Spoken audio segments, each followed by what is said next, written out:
in reality, hypnosis is a consensual state, as Dave Ellman explains. All hypnosis is context-driven. Is hypnosis mind control? We get asked this question all the time. We do. People mean well. You're just controlling people's minds. They don't understand the science and art of hypnosis. In fact, it comes down to that being the primary fear that people have about hypnosis. And in fact, wasn't it Dave Ellman who said the only thing that will keep people out of trance is fear. Is fear. And the fear is of whether hypnosis is mind control. So where does this come from? It comes from three sources. Three main areas, Three specific sources. The first one is Svengali and Trilby, fictional characters. Svengali, the hypnotist, has absolute control over Trilby, forced to do whatever Svengali said. Again, this is a work of fiction. Unfortunately, people seem to be hypnotized into believing that that's what really happens. Okay, so fiction, number one. The second one is movies, Chris. Also fiction. Whoops, this stuff really comes out. Some movies have presented hypnosis as mind control. And as a kid, I remember seeing Abbott and Costello meet Frankenstein, and Bela Lugosi was in it as Dracula. And he's got the cape over his face. He's in for the close-up. You see a bat flying in the pupil of his eyes. Clearly and mind he controlled people. They had to do whatever, look into my eyes, deeper, deeper, this kind of thing. Yeah. Again, absolute fiction. And the third one? The third one is stage hypnosis. Gee, I think you have a bit of experience with that. Somewhat. Having done thousands of shows. Thousands indeed. And when I was a therapist in the mid-1990s to 2000, people would come to me for help with all sorts of different things, but they would come to me often because they'd seen a stage show. And they probably thought that you could control them to take away their problem. That's right. In a good way, in this case, obviously, that would be a good kind of control. Yeah, that's, if you were ethical. I want you to get rid of this problem, but I don't want to quack like a duck, or bark like a tree, or whatever the heck it is. Okay. So in reality, hypnosis is a consensual state, as Dave Ellman explains. What he means by that is we look at it in terms of a loop of communication between the hypnotist and the subject, and the subject has to want to be in that communication loop. Okay, so that's what you mean by it being a consensual state. There is a psychodynamic loop going on, and the other person, the hypnotizee, has to want to be hypnotized. Yeah. Hypnotee, I suppose that's a better way to say it. Okay, cool. So let's talk about how that works in the context of a stage show. So obviously the first two that we mentioned, the Svengali and the TV shows, they're all fiction. So in real life, you have stage hypnosis, and how is it that you said in the context of a stage show, and that is the secret. All hypnosis is context driven. So I'd say to my subjects, don't worry, you're not going to quack like a duck, whatever. Well, yeah, but I saw a show and the hypnotist got these people to do these crazy things. It might have been me even at the time. Of course. And so the question is, I say, but did he just go in the audience and grab people? Did he grab people off the street and make them do? Well, no, they paid to be volunteers. there. Yeah, and did he drag them out of the... No, they came up, they volunteered. This is the consensual state. They knew they were volunteering for a hypnosis show. Consequently, they knew they'd be doing some crazy things, right? Right. Okay, so there's more good stuff here coming. So let's continue on, because a lot of times people will say, well, what about videos I saw? I saw a video on YouTube, or name your video platform, where a guy seemingly just went up to another guy and started shouting some hypnotic commands. In fact, our good friend Anthony Jacquin, there's years and years ago, remember where he got the guy to think that at a market that his cucumbers were massive joints of marijuana. That the police were coming and they had to throw them all into a garbage bag. And Anthony was volunteering to take them away, doing the man a favor, right? Keep him out of jail. Going into the bar and convincing the bartender that he's Denzel Washington. He got free drinks. Right. Anthony said anybody can get free drinks. He's probably right. But here's the thing. When we watch these videos on YouTube, and I've seen some absolutely outrageous ones that people are blown away by, you'll see someone at a bus stop, and you'll go up to three strangers at a bus stop and hypnotize them all really fast and put them like monkeys, with their hands over their ears and that, and they'll just stay there and he'll walk away and leave them. What they leave out of the video is the information exchange between the hypnotist and the hypnotees before he does the induction. You don't know who they are. They might be friends of his. You don't know if they're family. You don't know if they've been on stage with him at a different show. You know nothing about the setup. Nothing. You don't know if he's done a lot of suggestibility tests first, building heteroaction. It's not what it seems like when you just see someone tranced out like that. Okay, so now another example that people might point to and have pointed to a lot is, well, what about the experiments that you see on TV shows? Like it could be, I won't even name them. No. It could be any show where a hypnotized person is given a gun and is told they're going to shoot a person, right? Maybe it's a fake gun or whatever. Right. And they video the whole thing to determine, will he do it? You know, whatever it is. Right. And what happens? Well, of course, the person does not get killed, because if he was shot to death, the television production company would be sued and all be in prison. The person knows, even in these tests, that no one's going to get killed because he's on a freaking TV show.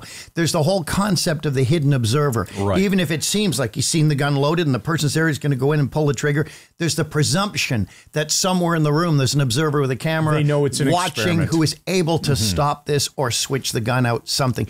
It is impossible to set this up in a way that will absolutely show it can be done, because that's completely unethical. Okay. You'd have to have the person killed to prove the point. Exactly, which obviously isn't going to happen. Let's hope not. let's go to another one where people will say, well, but I've seen people who would never take their clothes off in public on a stage hypnosis show, for example. They were told, hypnotic suggestion, that they're really, really hot and they need to take a cold shower. They're not told to get naked, but the context is, oh, it's a really hot day and here's this nice outdoor shower, and the person undresses completely and thinks they're taking a shower. They wouldn't do that if it wasn't mind control. Isn't that right? But there's Mike? a couple, you're exactly right. There's in that example being a perfect one, there's a couple of things operating here. First of all, the person has volunteered for the hypnosis show again. Right. We don't know who has exhibitionist tendencies.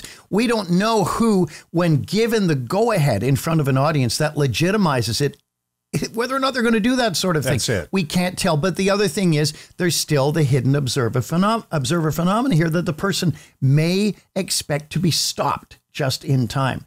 You're not going to set a context where, even if you say you're home alone, you're going to have a shower, it's a hot day, I believe a polygraph will indicate that at least at some level, the person knows this isn't real. We're back to Dr. Ornay's trance logic in 1957, University of Pennsylvania, where he said, you are keeping these contradictory ideas in your mind at the same time. You're able to deal with cognitive dissonance through a trance. So the person thinks they're in the shower, but they know they're on stage at the same time. Absolutely. Okay, so what we're boiling this all down to is, if you give someone the excuse of it's a hypnotic environment, they're in a show or they're on a TV show or whatever it is, they're more likely to go along with it if they're the type of person that wants to actually go along with that. Right.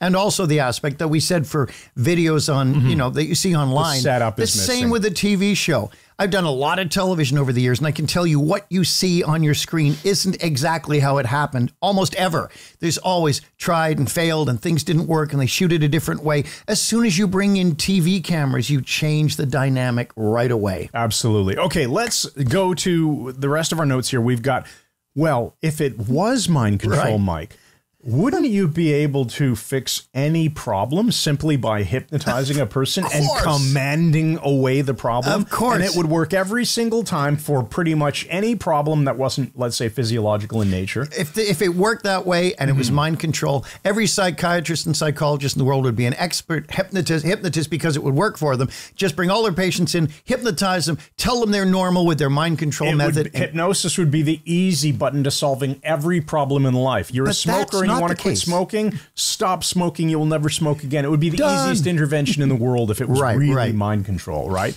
So the fact that that isn't the case, and the fact that there aren't hypnotists out there causing people to empty their bank accounts or go murder people or whatever. There's a lot of stuff you could imagine. In fact, we were talking about this, saying, if you imagine that there are a certain percentage of bad people in the world, and there are probably just as many bad people who are hypnotists as aren't, in terms of percentages. Right. There'd be a lot of bad stuff happening if hypnosis was truly mind control. Well, realize Dr. Robert Hare, the world's foremost authority on psychopathy out of British Columbia, Canada, he estimates maybe 1 person in 50 might be a psychopath. It used to be 1 in 100. Now they're saying 2 in 100. 1 in 50. That would mean 1 out of every 50 hypnotists is probably a psychopath. You know, I don't see them controlling the world. All right. So the reality is, people will change if they want to change. We should probably link to our video on threshold here, where there's got to be a desire for change. It's got to be me that wants the change. It's got to be now. Yeah. Right. So with threshold, obviously, you're going to get some change. And threshold is going to, that's very good, though, because threshold applies to positive change. People want to get rid of a phobia, stop smoking, whatever. But it also applies to going into hypnosis in the first place. Yes. And I suppose it also applies to doing something silly on stage. If they've got that permission and that setup, they could be at threshold for being willing to dance crazy or sing in public or dance crazy like a crazy monk. They or whatever it is, take that cold shower on that hot day. Right. There's a threshold there for being willing to make the change. Okay. What about yes sets and compliance sets? Now let's link to that video that we did on those as well. Yes sets are when you create a momentum of people agreeing. And a compliance set is when you create a momentum of people doing something. That's right. Simple things. So a yes set, you're going to get the person to internally either agree or externally say yes 3 to 5 times. Then you move into compliance sets where they begin to obey you without question, without evaluating what you're saying. It can be as simple as just sit in that chair. They do. That's a compliance. And then when you add them on top of each other, compliance on top of yes sets, you can control people and change their behavior. Sure, it works.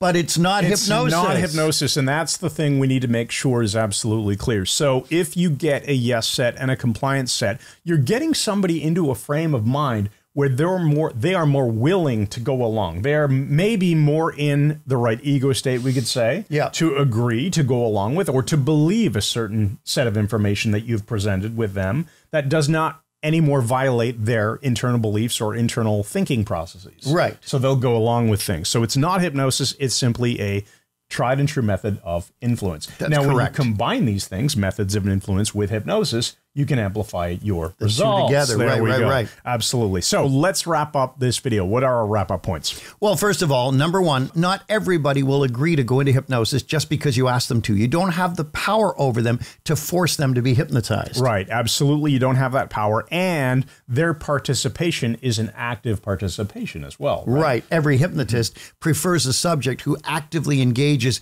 in their own transcreation, maintenance, and termination. They don't just sit there like a bump on a log. And their behavior is, at least to some extent, on their own volition, of their own volition. That's right. They are doing it. You know, even if you say, well, they did it against their will, my question is always, who did it? Yeah. They did. They did it, exactly. Yeah, so it's not against their will. Right. Their will is the one that is engaged. So at the end of the day here, or at the end of this video, we cannot say for certain scientifically that mind control is impossible in hypnosis, but we are saying... in our opinion, it's highly unlikely. Highly unlikely. All right. So hopefully that answers the question, is hypnosis mind control? It's the most popular thing people ask about being afraid of hypnosis, and isn't this evil mind control, bad stuff, or could be used for good? No, it is not mind control. Whether you're helping somebody make a positive change, they want to make that change, they're actively participating, they're actively involved. Right. Stage show, they're actively involved. And if they give you their wallet, they somehow know they're in an experiment of sorts. You're not going to see hypnotists just randomly stealing from people. At least not with the hypnosis, maybe with the influence part of it, but not the hypnosis. And that's a different thing. Okay, that's it. So if you like this video, make sure you, as the kids say these days, smash that subscribe button and ring the bell, which will always let you be notified of our latest videos on YouTube. I made you trip over your words. Yeah, there you go. You made me do it. See you in the next video.